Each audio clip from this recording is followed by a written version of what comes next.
Halo pemirsa JPR TV, dari Sabang sampai Merauke, dari Miangas hingga Pulau Rote. Bertemu lagi bersama saya Bona Azarinisak dalam program Kominfo Newsroom.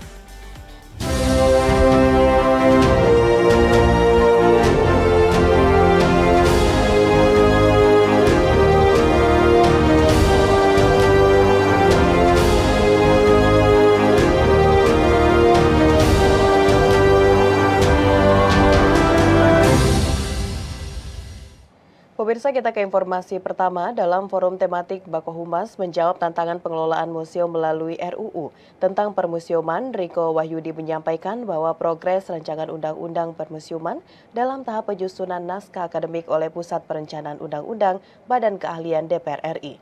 Sementara itu, Dirjen IKP Kementerian Kominfo menilai peran Bakohumas menjadi penting dalam pengelolaan museum guna memajukan bangsa, baik dari segi kebudayaan maupun pendidikan. Sebagai institusi budaya yang berharga, museum memiliki peran sangat penting dalam melestarikan warisan budaya, sejarah, seni, dan pengetahuan umum. Namun hingga saat ini dalam pengelolaannya, museum seringkali menghadapi kesulitan yang komprehensif dan berkelanjutan dari segi pemeliharaannya, koleksi, konservasi, promosi, dan pengembangan program edukatif dengan sumber daya yang terbatas. Pada tahun 2020, Kemendikbudristek mencatat terdapat 439 museum yang terdaftar resmi dan hanya 39 museum atau 8% saja yang memenuhi standar sebagai museum tipe A atau amat baik dikelola oleh pemerintah, swasta, ataupun perorangan. Oleh sebab itu, perlunya payung hukum yang kuat untuk mendukung pengelolaan museum di Indonesia. Melalui forum tematik, Bakohumas menjawab tantangan pengelolaan museum melalui RUU tentang permusiuman, perancangan peraturan perundang-undangan media BKD DPR RI. Riko Wahyudi menyampaikan bahwa progres RUU permusiuman tengah dalam proses penyusunan naskah akademik oleh Pusat Perencanaan Undang-Undang Badan Keahlian DPR RI yang akan dikaji lebih lanjut oleh akademisi, pakar permusiuman, serta masyarakat. Nah, ini memang kalau permusiuman, kalau kita lihat di alur di DPR ya, tahapannya memang saat ini RUU museum itu belum masuk ke prolegnas. Nah, nanti dari pengusul, ini dari Pak Putu itu akan mengusulkan agar RUU ini masuk ke prolegnas dulu. Nah, setelah prolegnas masuk, dia akan menjadi resmi sebagai RUU yang akan dibuat di DPR, akan dibahas di DPR. Nah, itu tahapannya. Tapi kami dari Badan Keahlian akan membuat naskah akademik dan rancangan undang-undang dulu. Nanti ketika itu sudah siap, tinggal diperjuangkan secara politis oleh pengusul agar masuk ke prolegnas. Seperti itu. Bersamaan dengan hal tersebut, Dirjen IKP Kementerian Kominfo selaku Ketua Badan Koordinasi Humas atau Bakohumas, Usman Kansong menyebutkan peran Bakohumas dalam mentransmisikan informasi memiliki peran penting dalam mengidentifikasi persoalan apa saja yang dihadapi dalam pengelolaan museum guna memajukan bangsa, baik dari segi kebudayaan maupun pendidikan. Bakohumas juga harus proaktif dalam mengajak orang datang ke museum. Ya, bahkan juga Bakohumas bila perlu mendoronglah museum yang datangi publik ke mall, misalnya bikin pameran kecil, ke bandara misalnya. Nah, disitulah peran Bakohumas. Jadi mengkomunikasikan kepada publik betapa pentingnya museum untuk peningkatan atau kemajuan budaya maupun pendidikan di Indonesia. Pemirsa, pemerintah saat ini tengah mengkaji ulang kebijakan pemberian subsidi kendaraan listrik. Hal tersebut disampaikan langsung oleh Kepala Staf Kepresidenan Muldoko.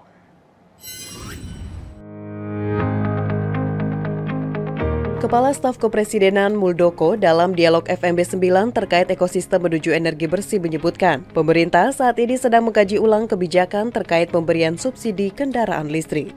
Hal tersebut dilakukan karena masih banyak masyarakat yang salah penafsiran mengenai prosedur pemberian subsidi kendaraan listrik. Muldoko menyebutkan adapun kajian ulang tersebut dilakukan untuk mempermudah pemahaman masyarakat tentang bagaimana pemerintah mengalokasikan subsidi kendaraan listrik. Sehingga tidak ada lagi asumsi masyarakat yang menyebutkan subsidi kendaraan listrik diberikan kepada kalangan menengah ke atas atau salah sasaran. Selain itu, menurut Muldoko, hasil evaluasi ini nantinya diharapkan agar subsidi kendaraan listrik berjalan dengan baik dan industri kendaraan listrik tanah air dapat berkembang. Untuk tahun 2023, pemerintah telah menentukan 4 kriteria untuk menerima bantuan pembelian sepeda motor dan sebuah kriteria tersebut ditujukan kepada kelompok masyarakat menengah ke bawah. Bantuan pemerintah tersebut senilai 7 juta rupiah per unit untuk pembelian 200.000 unit kendaraan sepeda motor listrik baru dan 7 juta rupiah per unit untuk konversi 50.000 sepeda motor konvensional berbahan bakar fosil ke listrik di tahun 2023. Intinya karena ini menjadi semangat pemerintah untuk memberikan subsidi agar kendaraan listrik ini berjalan dengan baik dan industrinya berkembang. Yang minimum 200.000 ini harus terserap, maka sekali lagi kita sedang mengevaluasi itu semuanya. Pada intinya jangan membuat sesuatu yang ribet kepada rakyat sehingga sulit untuk dijalankan. Kita beralih ke informasi lainnya pemirsa. Indonesia kembali menjadi tuan rumah sidang ke-6 ASEAN Interparliamentary Assembly Advisory Council on Dangerous Drugs. Melalui kegiatan ini diharapkan dapat meningkatkan komitmen anggota parlemen mengatasi persoalan kesehatan dan kesejahteraan dari peredaran narkoba.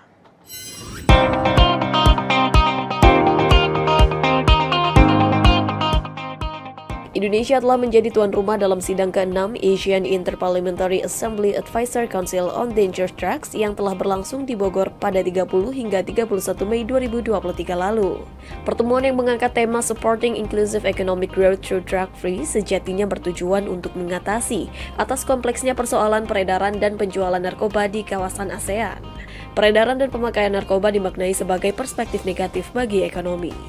Penyalahgunaan narkotika, psikotropika, dan obat-obatan terlarang telah menjadi fenomena global yang mengancam kehidupan manusia. Melalui acara ini diharapkan peningkatan komitmen anggota parlemen AIPACOT yang mengatasi persoalan kesehatan dan kesejahteraan dari peredaran narkoba. Di satu sisi, pertemuan ini menjadi ajang berbagai isu dan tantangan yang dihadapi negara ASEAN dalam pemberantasan narkotika. Wakil Ketua Badan Kerjasama Antar Parlemen DPR Putu Supatmarudana menilai agenda sidang ke-6 AIPACOT yang menyatukan seluruh negara ASEAN dalam pemberantasan narkoba. Putu menegaskan Parlemen Indonesia bersama parlemen di kawasan ASEAN berkomitmen tinggi untuk mengawal ASEAN Drug Free 2025. Oleh karena itu, ia mendorong agar agenda ini dilakukan secara maksimal dari seluruh stakeholder terkait, mulai dari pemerintah pusat, daerah, akademisi, media, hingga masyarakat terlibat dalam agenda ini. Hasil resolusi dari sidang ke-6 AIPACOT nantinya akan dibawa pada sidang umum atau General Assembly yang akan berlangsung pada Agustus 2023 mendatang untuk mewujudkan komitmen dari parlemen negara-negara ASEAN dalam rangka untuk memberantas narkoba di kawasan Asia Tenggara. Kita berharap komitmen dari parlemen ini juga terimplementasikan di negara-negara ASEAN ini, dan pada akhirnya kita di ASEAN bisa menjadi inspirasi tentunya bagaimana ASEAN yang bebas narkoba.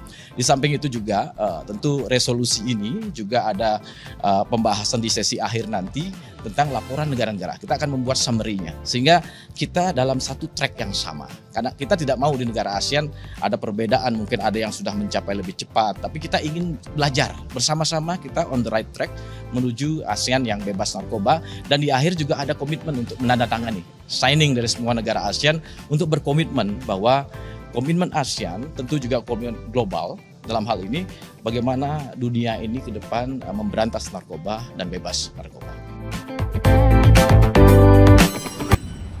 Menteri Pertahanan Republik Indonesia Prabowo Subianto menghadiri konferensi Shangri-La Dialogue di Singapura. Fokus pertemuan ini membahas sejumlah masalah mengenai pertahanan dan keamanan. Menteri Pertahanan Republik Indonesia Prabowo Subianto dalam International Institute for Strategic Studies Shangri-La Dialogue 20th Asian Security Summit menyebut, kompromi antar negara menjadi satu-satunya solusi yang dapat ditempuh untuk mencapai kemakmuran dunia. Menhan Prabowo menyampaikan hal tersebut merespon peringatan para ahli yang menyebut dunia pada abad ke-21 akan menghadapi berbagai ancaman, mulai dari krisis energi, air, hingga keamanan pangan. Untuk itu pertemuan ini penting untuk bekerja sama dalam mengatasi persaingan geopolitik maupun perselisihan teritorial melalui dialog, kompromi, negosiasi, dan win-win solution.